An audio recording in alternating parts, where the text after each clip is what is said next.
ഒരു കറി മാത്രം മതി കേട്ടോ നമുക്ക് ഒരു പറ ചോറുണ്ണാൻ. വേറെ ഒന്നുമല്ല, നമ്മുടെ മിക്കവരുടെ വീട്ടിലുണ്ടാകുന്ന മുരിങ്ങയില വെച്ചിട്ടുള്ള ഒരു കറിയാണ്. അപ്പോൾ ഇത് സിമ്പിളായിട്ട് നമുക്ക് ചെയ്തെടുക്കാൻ പറ്റും. തേങ്ങ ഒന്നും അരയ്ക്കാതെ തന്നെ പെട്ടെന്ന് തന്നെ നമുക്ക് ചെയ്തെടുക്കാൻ പറ്റുന്ന ടേസ്റ്റ് ആയിട്ടുള്ളൊരു കറി. അപ്പോൾ എങ്ങനെ ഉണ്ടാക്കാൻ നോക്കിയാലോ. അപ്പോൾ അധികം മൂക്കാത്ത നമ്മുടെ മുരിങ്ങയില എടുത്തിട്ടുണ്ട്. ഇനി മുരിങ്ങയില നന്നാക്കി എടുക്കാം. അതിനുശേഷം കുറച്ച് പരിപ്പ് എടുത്തിട്ടുണ്ട്. പരിപ്പ് ദേ കഴുകി വൃത്തിയാക്കി കുക്കറിൽ ഇട്ട് കൊടുക്കുന്നുണ്ട്. കുക്കറിലേക്ക് നമുക്ക് പരിപ്പിൻ്റെ കൂടെ കുറച്ച് വെളുത്തുള്ളിയും പച്ചമുളകും വേപ്പിലയും കൂടി ചേർക്കാം.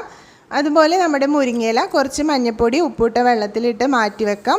ഇനി നമുക്ക് കുറച്ച് ചുവന്നുള്ളിയും വറ്റൽമുളകും വേപ്പിലയും കൂടി ചതച്ചെടുക്കാം. ഇനി നമുക്ക് ചട്ടി വെച്ച് ചൂടാകുമ്പോൾ അതിലേക്ക് വെളിച്ചെണ്ണ ഒഴിച്ച് ചതച്ച് വെച്ച നമ്മുടെ വറ്റൽമുളകും വേപ്പിലയൊക്കെ കൂടി അതിലിട്ട് ഒന്ന് മൂത്ത് വരുമ്പോൾ നമ്മുടെ മുരിങ്ങയിലയും കൂടി ചേർത്ത് നന്നായിട്ടൊന്ന് മിക്സ് ചെയ്യാം. ഇനി അതൊന്ന് വെന്ത് വരുമ്പോൾ നമ്മുടെ പരിപ്പും കൂടി ചേർത്ത്